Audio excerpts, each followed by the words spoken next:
I want to give you an update on some of the trends we're seeing in selling that are encouraging. Because I've been talking about this for the last couple of years and looking at McKinsey and Gartner and LinkedIn State of Sales and a lot of the other re- respected research organizations when it comes to where is B2B selling going. So if we look at this stat here, this was the end of 2020. This is from McKinsey.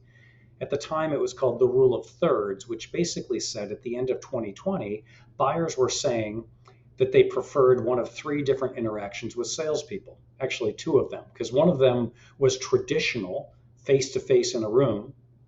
A third actually said, we don't want to get face to face. Now that we're near the end of 2020 and we've had the pandemic going for 7, 8 months now, we kind of like the idea of remote. And then a third of people at the time were like, hey, we figured out some ways to not even deal with a salesperson. And a third of people were saying then that they preferred a rep-free digital experience.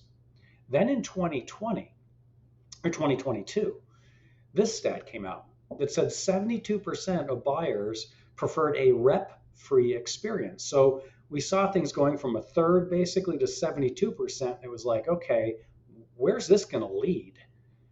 But what we're seeing in the most recent research is that what happened is a lot of buyers experimented with this. They said, okay, maybe I don't need a salesperson, so I'm going to self-navigate the process in any digital means that I can without involving a person.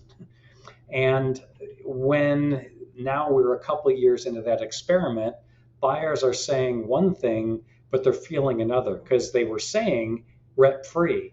But then when we look at this stat, which is a recent report from Gartner, it shows that how satisfied are you with the purchase after you make it? And so if we use 1x as the benchmark, as a kind of a baseline, if that's the 1x from a digital interaction, when there's a rep involved, it's a 2.3x on the satisfaction on how they're feeling about the buying process. So this is encouraging, as I said a minute ago, right? This is like a good trend because we were going the other way. Now, it doesn't mean we can get lazy. It means we have to keep creating value. And in future videos, I'll show you below the surface how buyers want value affirmation.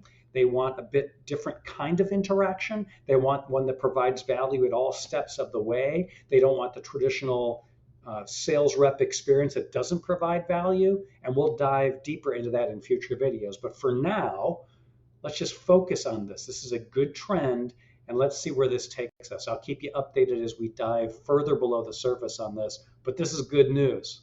So until next time, good selling.